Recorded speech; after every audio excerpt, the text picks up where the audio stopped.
This is VOA News. I'm David Byrd. The U.S. National Hurricane Center said Friday that Hurricane Durian has strengthened into a Category 3 storm and called it extremely dangerous.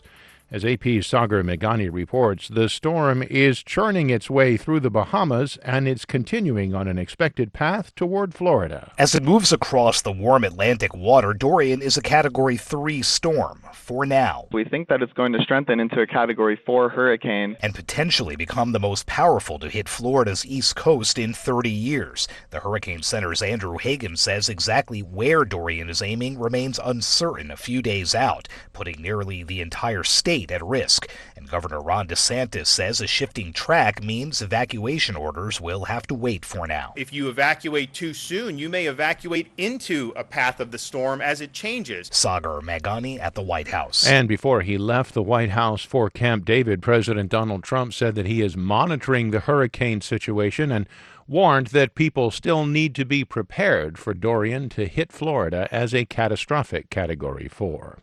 The World Health Organization says the Ebola epidemic in the Democratic Republic of Congo has reached a grim milestone. Lisa Schlein reports. Most Ebola cases in the current epidemic are in the Democratic Republic of Congo's conflict-ridden North Kivu province. The World Health Organization says Ebola transmission has been substantial, but somewhat less intense for the past 10 weeks. On average, it says 80 people a week are being sickened by the virus. One of the latest confirmed cases is that of a 9-year-old Congolese girl who tested positive for Ebola in Uganda on Wednesday. She is the second confirmed case of Ebola in Uganda. Lisa Schlein for VOA News, Geneva. For more, visit our website. This is VOA News.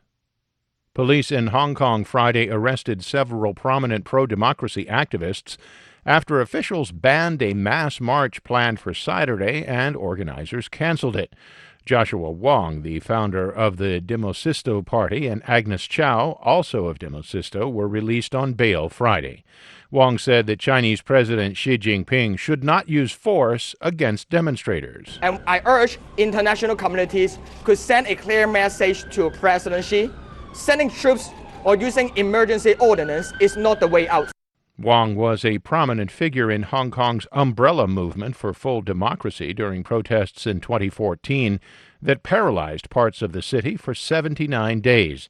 In June, he was released from jail after serving a 5-week term for contempt of court. Indonesia's Ministry of Communication and Information Technology says it will continue to block telecommunication services in Papua and West Papua after civil unrest flared in several cities over racist attacks on Papuan students. Acting ministry spokesman Ferdinandus Setu said in a press release the restrictions on telecommunication data services are done to speed up the process of restoring order in Papua and other areas.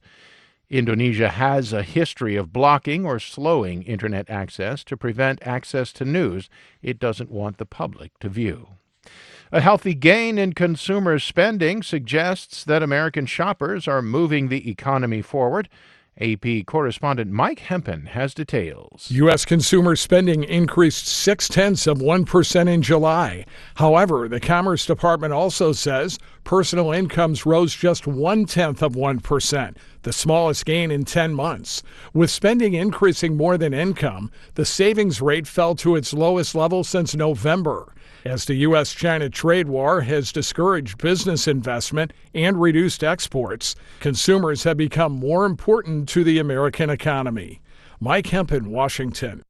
Ford is recalling more than 500,000 trucks and SUVs because seat backs might not properly restrain people in a crash. The car company says the trucks might not have a third lever needed for seat strength, increasing the risk of injury in a crash. However, Ford says it does not know of any people getting hurt. The company said dealers would inspect seat structures and replace them if needed. Owners will be notified at the beginning of October. A mixed day on Wall Street ahead of the 3-day Labor Day weekend. The Dow Jones and the S&P posted gains, but the Nasdaq was off by 0.13%. For more, visit our website. I'm David Byrd, VOA News.